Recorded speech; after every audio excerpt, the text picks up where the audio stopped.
तरंग युवा तरंग।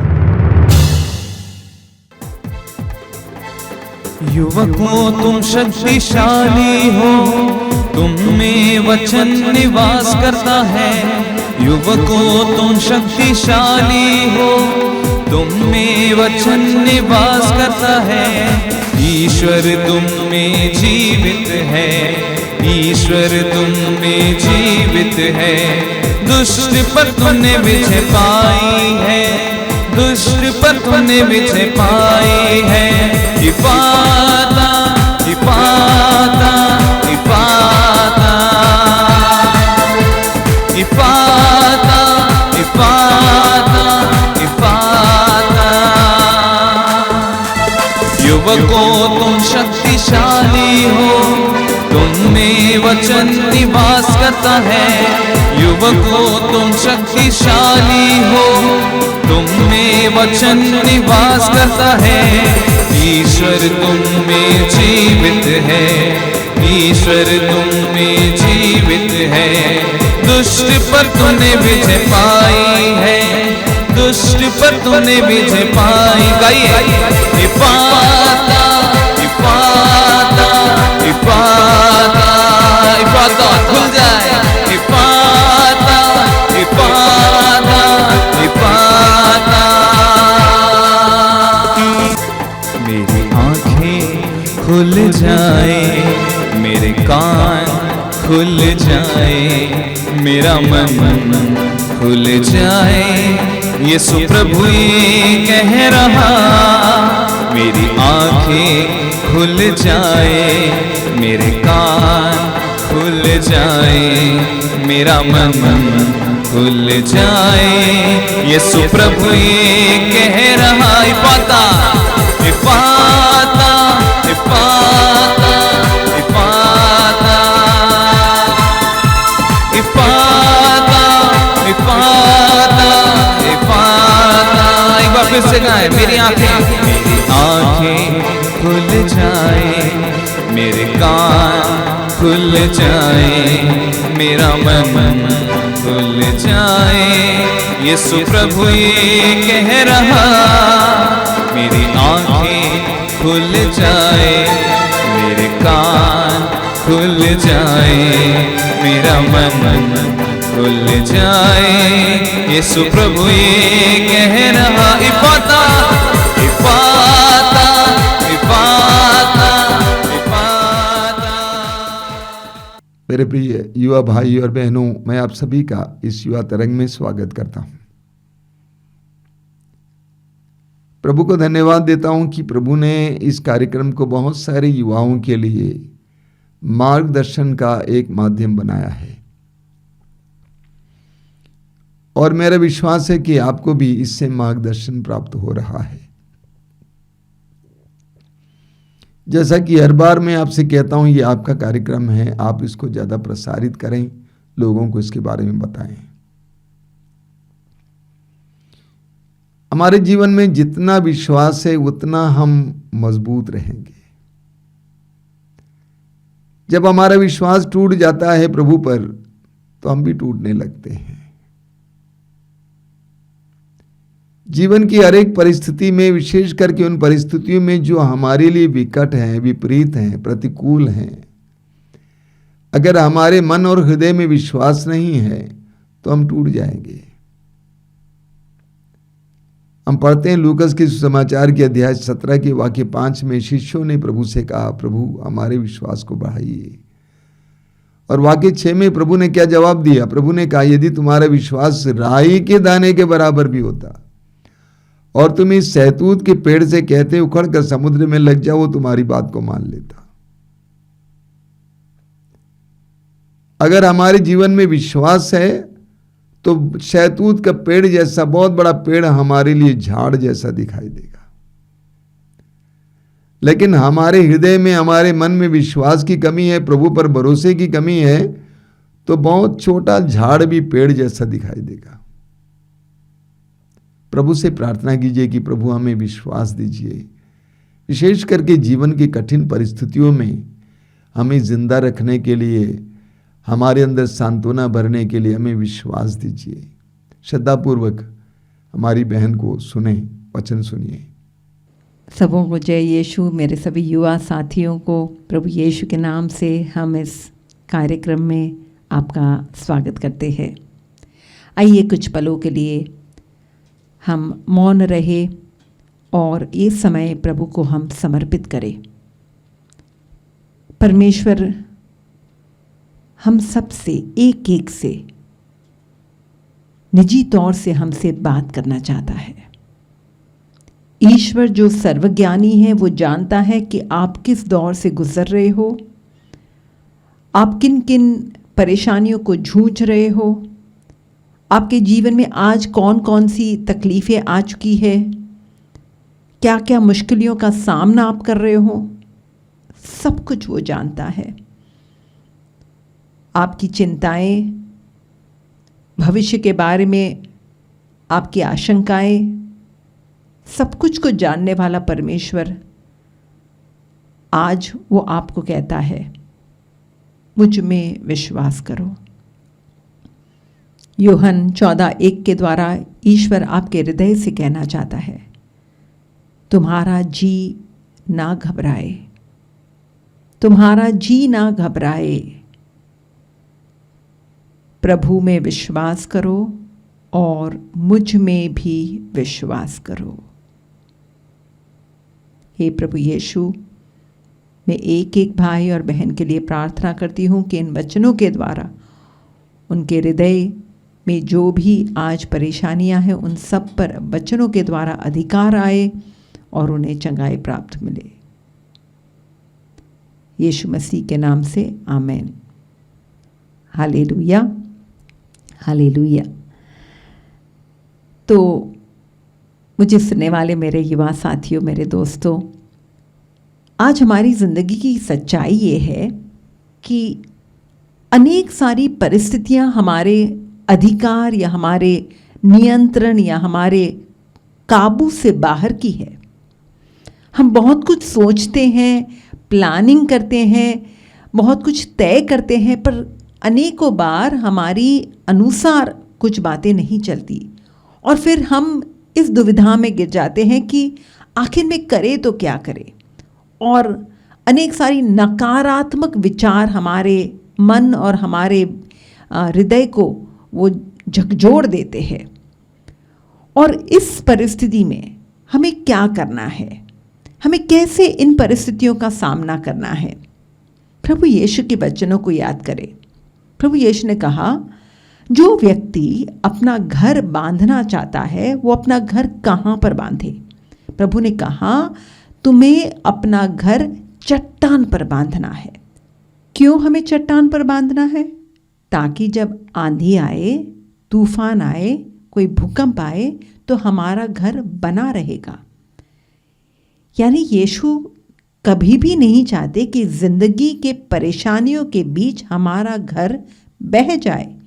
घर यानी कोई भौतिक घर की बात नहीं हो रही है, बल्कि हमारा जीवन रूपी घर, हमारी जिंदगी वो निराशापन में ना जाए, हम हताश ना हो, हम खुदकुशी करने की ना सोचे, हम गलत मार्गों पर ना जाए, किसी बंधन में ना फंसे या किसी बुरी आदत के लत में ना पड़ जाए।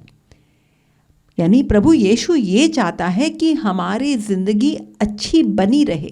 प्रभु यीशु ये इसी के लिए तो आए हैं, वो हमें जीवन देने आए हैं। प्रभु ने कहा, शैतान आता है, चोर आता है, चुराने, मारने, हत्या करने, पर मैं आया हूँ कि तुम्हें जीवन प्राप्त हो, वो भी परिपूर्ण बहुतायात का जीवन। और वो जीवन हमें देने के लिए प्रभु यीशु ने हमें यहाँ पर सावधान किया है कि हमें अपना जीवन रूपी घर चट्टान पर बांधना है। और सच्चाई ये है, वास्तविकता ये है, हकीकत ये है कि ज़िंदगी में तूफान तो सबों के जीवन में आएंगे, कोई भी इससे बाकात नहीं है। वो कोई भी शहर का आदमी हो, गांव का आदमी हो, पढ़ा लिखा हो, कोई इंडस्ट्री का मालिक हो, कोई भी ऐसा नहीं, क्योंकि यीशु ने कहा इस संसार में तुम्हें यातना सहनी होगी। तो अब इन यातनाओं का, इन तकलीफ़ों को सहना या तो इसका सामना कैसे करना है, ये भी हमें प्रभु यीशु ही सिखाते हैं। जहाँ पर प्रभु ने, जैसे मैंने पहले ही प्रार्थना की, तुम्हारा जी ना घबराए। जब हमारे जीवन में कोई तूफान आता है, आंधी आती है, तो क्या होता है? जी घबराने लगता है। शिष्यों के जीवन में यही हुआ। यीशु उनके साथ थे, फिर भी ये लोग घबरा रहे हैं कि तूफान हमें डुबा ले जाएगा। अब यीशु कहते हैं, मार्कुस का सुसमाचार अध्याय 11 वचन 22 के द्वारा यीशु के मुख से निकले हुए वचन, ईश्वर में विश्वास करो, ईश्वर में विश्वास करो। कई बार हम ऐसा सोचेंगे, क्यों प्रभु यीशु को ऐसा कहना पड़ा, ईश्वर में विश्वास करो? हाँ, सच्चाई ये है कि आज हम ईश्वर को छोड़कर अनेक बातों में विश्वास करना शुरू करते हैं। आज हम किसी व्यक्ति पर, किसी दोस्त पर, किसी अधिकारी पर, किसी नेता पर, कई बार हमारी कलाओं पर, कई बार हमारे बैंक बैलेंस पर, कई बार हमारी नौकरी पर, ऐसी विभिन्न बातों पर हम विश्वास करना शुरू कर देते हैं। पर ये सारा बदलेगा, कुछ भी स्थिर नहीं है, ना बदलने वाला नहीं है। ये सब बदल जाएगा, इसलिए हमारा जीवन भी डामाडोल हो जाएगा। हमने जिस व्यक्ति पर विश्वास किया उसने हमें धोखा दिया, हम कहीं के नहीं रहेंगे। हमने इकोनॉमी पर विश्वास किया कि भाई शेयर मार्केट का भाव बढ़ेगा और शेयर मार्केट टूट गई, हम कहीं के नहीं रहेंगे। ऐसी तो कई सारी समस्याएं आ जाएगी। इसे यहाँ पर यीशु कहते हैं, ईश्वर में विश्वास करो। जब यीशु को इसलिए तो शिष्यों को पूछना पड़ा कि तुम्हारा विश्वास कहाँ है, जब वो डर रहे थे, जब वो घबरा रहे थे। आज सच्चाई ये है कि मैंने भी खुद अनुभव किया है कि अनेक लोग आज ईश्वर से ज़्यादा शैतान में ज़्यादा विश्वास करते हैं, शैतानी शक्ति पर ज़्यादा विश्वास करते हैं, बुराई की शक्ति पर ज़्यादा विश्वास करते हैं। जब मैं काउंसलिंग के लिए बैठती हूँ, कई लोगों ने मुझसे आकर ऐसे यानी बतलाया है कि हमें लगता है कि किसी ने हमारे विरुद्ध कुछ किया है, कोई जादू टोना किया है, या तो कोई तंत्र मंत्र की शक्ति काम कर रही है। तो आपका विश्वास कहाँ है? आप अगर यीशु के साथ हो, अगर आप यीशु को रोज़ ग्रहण करते हो, अगर यीशु आपकी ज़िंदगी में आगे आगे चल रहा है, तो फिर ये तंत्र मंत्र, ये जादू टोना क्या हमारे विरुद्ध आ सकता है? संत पौलुस ने कितने यानी हक से, बल्कि विश्वास के साथ ये ऐलान किया, अगर ईश्वर मेरे साथ है तो कौन मेरे विरुद्ध हो सकता है? हाँ, जब ईश्वर मेरे साथ है, जब से मैंने ये जाना कि वो ईश्वर, वो खुदा मेरे साथ है, तो मैंने तो इसके बारे में फिक्र करना छोड़ दिया कौन मेरे खिलाफ है। कोई भी मेरे खिलाफ हो, मुझे क्या फ़र्क पड़ेगा, क्योंकि जब तक वो मेरे साथ है, वो मेरे आगे आगे चलेगा।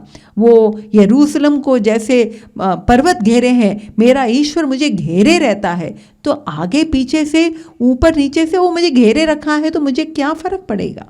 अब अगर हम कहते हैं ईश्वर में विश्वास करो, ईश्वर में विश्वास करो, आज हम इस विषय पर, ये तो बहुत ही एक विस्तृत एक विषय है, पर मैं आज कुछ बातों पर, बल्कि कुछ पहलुओं पर हम विशेष रूप से मनन चिंतन करेंगे कि ये हमारी ज़िंदगी का नींव बने। जब यीशु ने कहा तुम्हें चट्टान पर घर बांधना है, यानी नींव को सही करना है। आंधी तूफान को हम रोक नहीं सकते, हमें नींव को सही करना है।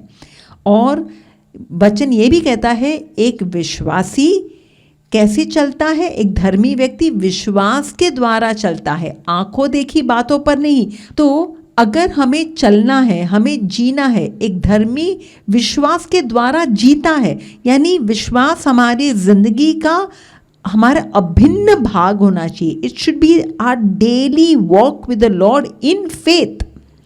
तो अब हम किन बातों पर, जब नींव है तो मैं कुछ मूल बातों पर आज मैं मनन करना चाहती हूँ। सबसे पहली बात, ईश्वर में विश्वास करो तो क्या करना है? विश्वास ये जानना है कि ईश्वर मेरा पिता है, और एक ऐसा पिता जो एक प्रेमी पिता है, दयालु पिता है, क्षमा देने वाला पिता है, और वो पिता जो सदैव सदैव और सदैव वो मेरे जीवन के लिए वो कार्यान्वित है, मेरे जीवन की भलाई करने के लिए। एक ऐसा पिता जो कभी कभी कभी भी मेरा बुरा नहीं चाहेगा। ये बातों को मेरे युवा भाई, मेरे युवा बहन, आप अपने हृदय पर अंकित कर दीजिए कि कभी भी ईश्वर आपके विरुद्ध कुछ नहीं करेगा। वो जो भी करेगा आपके भलाई के लिए ही होगा, क्योंकि रोमियो का पत्र अध्याय 8 वचन 28 कहता है कि जिसको परमेश्वर ने अपने विधान के अनुसार बुलाया है और जो प्रभु को प्यार करता है, ईश्वर उनके ज़िंदगी में सब कुछ में उनके कल्याण के लिए उनका इस्तेमाल करता है, उनको परिवर्तित करता है। इसे समझना है, हमारे जीवन में सब कुछ सही नहीं होगा, पर सब कुछ में हमारा भला करने के लिए प्रभु कार्य करता है। तो जो ईश्वर मेरा भला चाहता है, वो उस परमेश्वर ने मेरे ज़िंदगी के लिए, केवल विशेष मेरे जीवन के लिए, ओनली फॉर मी, एक टेलर मेड, एक कस्टम मेड मेरे लिए एक योजना बनाई है। ये सबसे मूल बात हमें समझनी है। मेरा जीवन ऐसे ही नहीं बह रहा है कि मेरी ज़िंदगी की गति या तो जो भी परिस्थितियां हैं वो ऐसे ही नहीं हो रही है। प्रभु की एक योजना है, प्रभु ने सोचा है, प्रभु ने चाहा है कि मेरे जीवन में वो क्या चाहता है, वो मुझे क्या बनाए। और वो जो उन्होंने योजना बनाई है, वो योजना मेरे भविष्य के लिए है और वो मेरे उज्जवल भविष्य के लिए है। इसका मतलब ये भी है कि मेरे बीते हुए ज़िंदगी में जो कुछ हुआ, हो सकता है वो प्रभु की योजना के अनुसार है, पर हो सकता है वो ना भी हो। पर परमेश्वर आज हमको मौका दे रहा है, मेरे आज के अवसर में प्रभु मुझे एक अवसर दे रहा है, तू आज मेरे पास आ। अगर आज तू मेरे पास आएगा, कल जो हुआ हुआ, वो उसको तू बदल नहीं सकता, पर तू मेरे आज में, तेरे आज में तू अगर मेरे पास आएगा तो मैं तेरे भविष्य को बदल सकता हूं।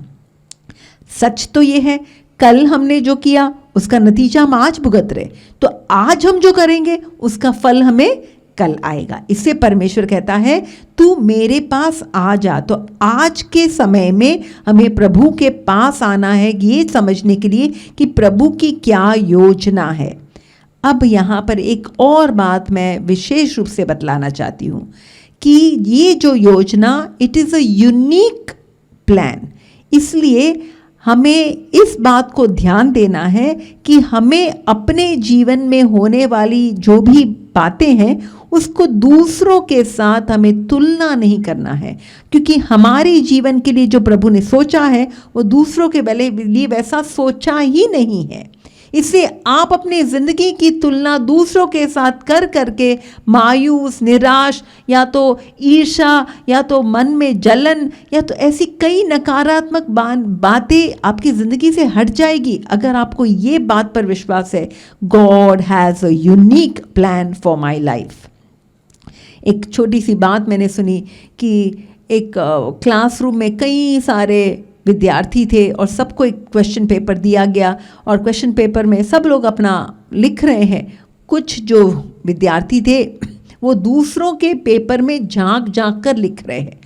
आखिर में जब इनका यानी इस परीक्षा का जब उसका रिजल्ट आया तो पता चला जिन्होंने अपने आप लिखा था वो सारे पास हो गए, जिन्होंने भी कॉपी किया था वो सारे फेल हो गए।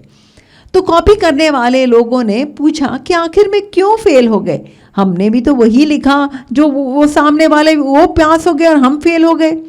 तब जाकर टीचर ने कहा कि अरे सबका पेपर अलग था, सबका पेपर अलग था। ये केवल एक सिंपल एक उदाहरण है, पर ये ज़िंदगी की बातें हैं। हम सबों के जीवन का पेपर अलग है, इसे दूसरों के साथ कॉपी करके कृपया आप उनके अनुसार मत चले, आप उनकी दौड़ ना दौड़े। आपकी दौड़ अनोखी है और आपको वैसे ही दौड़ना है। इसे अपनी दौड़ पर आप ध्यान रखिए और परमेश्वर ने आप सोचा है उसके लिए आप उसके पास जाकर उस दौड़ में दौड़िए। यहाँ पर एक और बात को मुझे बतलाना है कि ये जो योजना है, ये योजना वैसे एक पूरी ज़िंदगी की एक बड़ी योजना है, पर हमारे जीवन में एक प्रतिदिन की भी योजना होती है। इससे परमेश्वर यिर्मयाह के ग्रंथ में अध्याय 29 वचन 12 में कहते हैं, फिर तुम मेरे पास आकर मुझसे प्रार्थना करोगे और तुम सारे हृदय से मुझे खोजोगे। इसका अर्थ है कि हमें प्रतिदिन प्रभु के पास आना है, प्रार्थना करना है। ये योजना ऐसे ही हमारे ज़िंदगी में पूर्ण नहीं होगी। परमेश्वर से रोज़ मार्गदर्शन लेना है, उसे हमारे आगे आगे चलना है। यीशु हमारा मार्गदर्शक है, तो वही तो मार्ग दिखाएगा, इससे हमें उसके पास जाना है। तो ये बात में पहले विश्वास करो कि प्रभु की एक योजना है और उसके लिए मुझे उसके पास, और वो मेरे भले के लिए है, इसलिए मुझे उसके पास जाना है। दूसरी बात, प्रभु ने जो योजना बनाई है हमारी ज़िंदगी के लिए, उस योजना के साथ जुड़ा हुआ है उनका विशेष समय। इसका मतलब क्या है? प्रभु अपनी योजना में भी जो करना चाहेंगे वो अपने समय से करेंगे। आज क्या होता है कि परमेश्वर हमें अपने अनुसार अपने समय से चलाना चाहते हैं, पर हम बहुत जल्दबाजी में हैं। ये ऑनलाइन जो अभी सारा ऑनलाइन शॉपिंग या तो ऑनलाइन आप जो हम देखते हैं कि ऑनलाइन कुछ भी हम मंगवा सकते हैं, उसके द्वारा एक बुराई जो मानव जाति के अंदर आ गई है वो ये है कि इंसान सब्र करना ही भूल गया है। यानी या तो वो ये सब्र खत्म हो गया है, वो सब्र रह ही नहीं पाता, बल्कि वो एकदम बेताब हो जाता है। उसे सब कुछ झटपट चाहिए, अभी किया तो अभी उसका जवाब चाहिए। पर परमेश्वर ऐसा करता नहीं है। कई बार हम प्रभु के वेटिंग रूम में हैं और हमको जल्दबाजी है, जबकि परमेश्वर को सारा समय है। तो यहाँ पर हम बहुत परेशान हो जाते हैं। तो यहाँ पर एक बात जहाँ हमें सचेत होने की ज़रूरत है, जब आप प्रभु के वेटिंग रूम में हो, यानी प्रभु आपके जीवन में कह रहा है नहीं रुको, तब जाकर आपको कोई कार्य अपने हाथों में अपने अनुसार नहीं करना है, वरना सारा बाजी एकदम पलट जाएगी, आप गलती कर बैठोगे, बल्कि आपको उसके लिए बहुत भुगतना पड़ेगा। जैसे हम देखते हैं इब्राहिम और सारा, उन्होंने जो कार्य था परमेश्वर ने कहा मैं दूंगा, उन्होंने अपने हाथ में खुद उठा लिया और उसका नतीजा क्या है? इश्माइल पैदा हुआ। और इश्माइल पैदा होने से घर की शांति भंग हो गई, घर में लड़ाई झगड़ा होने लगा, कई सारी समस्याएं उठ पड़ी। क्यों? क्योंकि उन्होंने कार्य अपने हाथों में ले लिया। वो परमेश्वर के समय के लिए रुकने के लिए तैयार नहीं है। तो परमेश्वर हमारे जीवन में जब वेटिंग रूम में, ये हम चाहते हैं परिस्थितियां बदल जाए, हम चाहते हैं कोई व्यक्ति बदल जाए, हम चाहते हैं कि बीमारी से हम चंगे हो जाए, पर परमेश्वर इन परिस्थितियों में, क्या उनको परिस्थितियों बदलने में कोई बड़ी बात है? ना, पर परमेश्वर उन परिस्थितियों के द्वारा आपको बदलना चाहता है।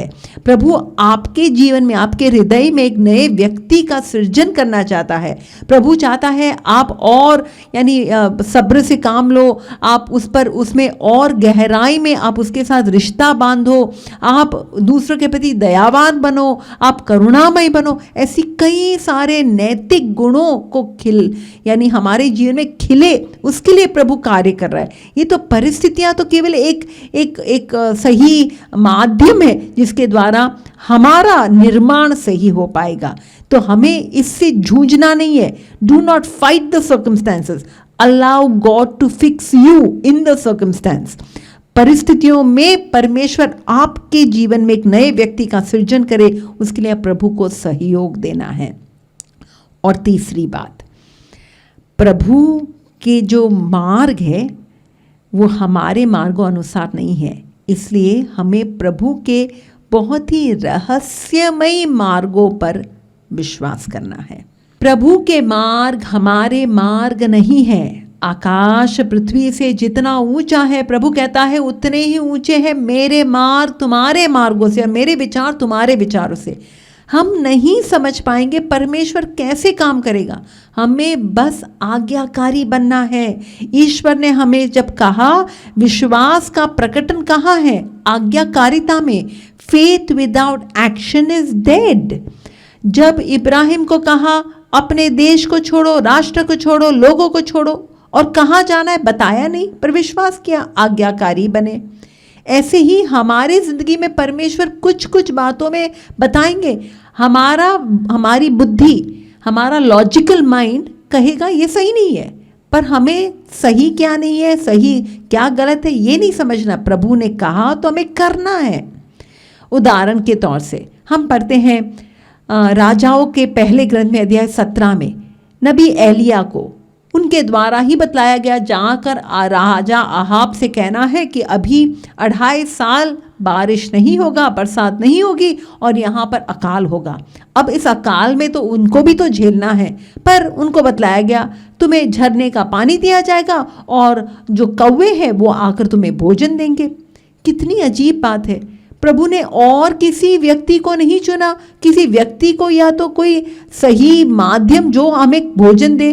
कौवों को कौन ये विश्वास कर सकता है कि कौवा आकर मुझे भोजन देगा? आज के ज़माने में हम तो स्विगी को बुलाते हैं, ज़ोमैटो को फ़ोन कर देते हैं, तो ऐसे कई लोग आकर हमें डिलीवरी कर देते हैं। यहाँ पर तो डिलीवरी बॉय कौन है? कौवे। क्या कौवे कोई कभी खाना देंगे? ऐसा कभी देखा है? आपके अगल बगल में, आपके शहर में आपने देखा होगा कौवा आकर जो भी खाना होता है उसे छीन कर खा लेता है, या तो वो मांस को नोच नोच के खा लेते हैं। तो यही कौवे क्या मुझे भोजन देंगे? आप सोचिए, उदाहरण यानी आप मन में कल्पना कीजिए, सवेरे नबी एलिया उठे, मुंह हाथ धोए, प्रार्थना किए कि अचानक कुछ कौवे आ रहे हैं उसके पास, यानी उसको पता कि चल गया हाँ मेरा भोजन आ रहा है। कितना मेरे लिए तो ये बहुत ही मजाक की एक बात है, पर यही हुआ। समुद्र में से मार्ग बना सकते हैं। अभी यानी सितंबर के महीने में, ये जंग शुरू होने से पहले मैं गई थी पवित्र भूमि, और वहाँ पर लाल समुद्र को मैंने खुद अपनी नज़रों से देखा। मैं यकीन नहीं कर पा रही थी, यही लाल समुद्र में से परमेश्वर ने मार्ग बनाया। यही लाल समुद्र में से सारे 6 लाख यहूदी पैदल पर चले हैं। कैसे है ये हम समझ नहीं सकते। इंसान का दिमाग इसमें काम नहीं करता, पर विश्वास करना है और प्रभु करता भी है। इसलिए प्रभु के मार्ग बहुत ही रहस्यमयी है, हमारे समझ से परे है। इसलिए तो विश्वास करना है कि प्रभु तू जो करेगा, तू अपने वचन का पक्का है, तू अपने वादे पूरा करता है। इससे प्रभु झूठ नहीं बोलता। प्रभु ने जब कहा कुछ करना है, हम जब आज्ञाकारी बनते हैं तो प्रभु उसका अंजाम भी खुद ही देता है। माँ मरियम से कहा कि तुम गर्भवती होगी, उसने हाँ तो बता दी, पर आगे चलकर कैसे होगा, कौन यूसुफ को बताएगा, कौन समझाएगा, कौन मेरी रक्षा करेगा, कुछ नहीं पता था। कौन जानता था प्रभु ऐसे स्वर्गदूत को भेजेंगे? कौन जानता था कि इस तरीके से यानी माँ की रक्षा होगी?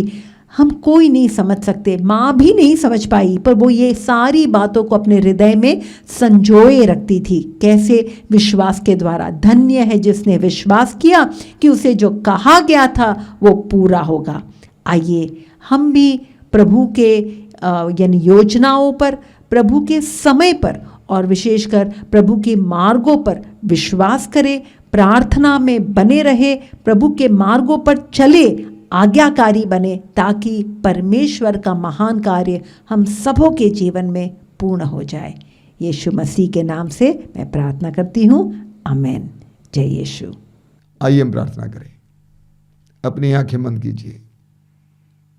धन्यवाद देता हूँ प्रभु आज के सुंदर दिन के लिए, इस पवित्र समय के लिए धन्यवाद देता हूँ। मेरे इन छोटे भाई बहनों के लिए धन्यवाद देता हूँ, बेटे बेटियों के लिए धन्यवाद देता हूँ।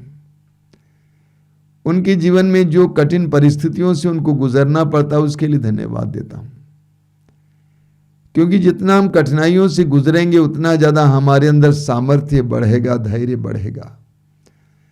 जितना हम कठिनाइयों से भागेंगे उतना धैर्य हमारा टूटेगा। मैं प्रार्थना करता हूं कि उनके विश्वास को मजबूत कीजिए, ताकि वे वास्तव में तेरी इच्छा के अनुसार जीवन जी सकें और जीवन की कठिनाइयों के समय, कठिन परिस्थितियों के समय टूटे ना। प्रभु विशेष करके मैं प्रार्थना करता हूं उन सभी छोटे बेटे बेटियों के लिए जिनके पास नौकरी नहीं है, पढ़ाई की है लेकिन कुछ हाथ में नहीं लगा है। उन सब पर दया करना, अपने विश्वास को बनाए रखने के लिए, अपने भरोसे को दृढ़ बनाए रखने के लिए कृपा देना। सर्वशक्तिमान परमेश्वर, पिता, पुत्र, पवित्र आत्मा आप लोगों को आशीर्वाद प्रदान करे। आमीन। जय यीशु। युवकों तुम शक्तिशाली हो, तुम में वचन निवास करता है। ईश्वर तुम में जीवित है, ईश्वर तुम में जीवित है। दुष्ट पर तूने विजय पाई है, दुष्ट पर तूने विजय पाई। गाइए इफाता, इफाता,